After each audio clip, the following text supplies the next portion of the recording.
माँ जी की नगरी पुष्कर धाम से। महाराज जी आपके चरणों में कोटि कोटि प्रणाम। महाराज जी, क्या इंसान कर्म से भाग्य को बदल सकता है, और कर्म और भाग्य का इंसान के जीवन में क्या महत्व है? पूर्व जो हमारे द्वारा शुभ अशुभ कर्म हुए वो संचित हो जाते हैं, जिसे अपनी गांव भाषा में गोदाम कहते हैं।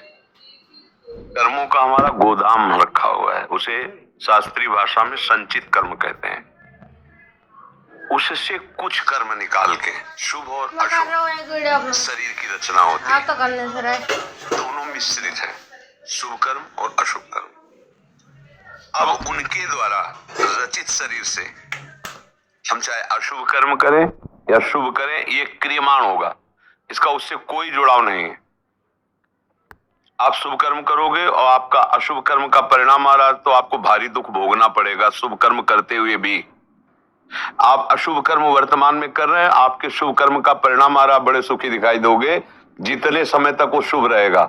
इसलिए अज्ञानी जीव इस रहस्य को ना जानने के कारण जब अधर्म कार्य में रत होता है और उस समय उसका शुभ का परिणाम आ रहा होता है, उसको लगता है बड़ी मौज है यार, देखो ऐसा ऐसा बेईमानी की, गंदे आचरण की, हमें बड़ा लाभ मिल रहा है। उस शुभ कर्म का है।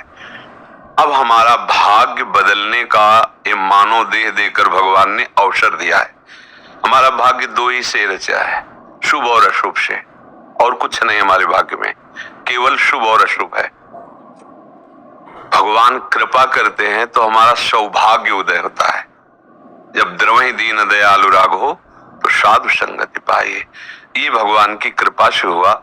हमें संतों का संग मिला, शास्त्र स्वाध्याय करने का अवसर दिया, और हमारे मन में निश्चय हुआ कि अब मुझे भगवान का भजन करना है। एकमात्र भगवान की शरण में होकर, प्रियालाल की शरण में होकर जब उनका भजन शुरू किया, तो भजन का कार्य है, सबसे पहला कार्य भजन क्या करता है, वो जो हमारा गोदाम जमा है ना शुभ अशुभ का, उसमें आग लगा देता है, भस्म कर देता है।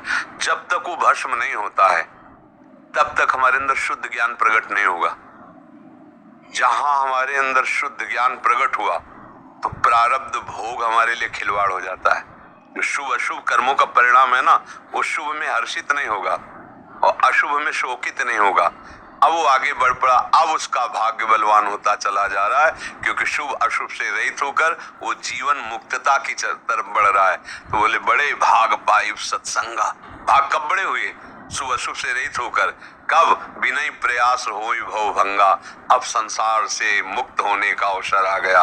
अब हमारा ये नवीन भाग्य बना, जिसमें भगवत प्राप्ति लिख गया। ये शुभ अशुभ कर्मों से नहीं होगा, ये कृपा से हुआ है।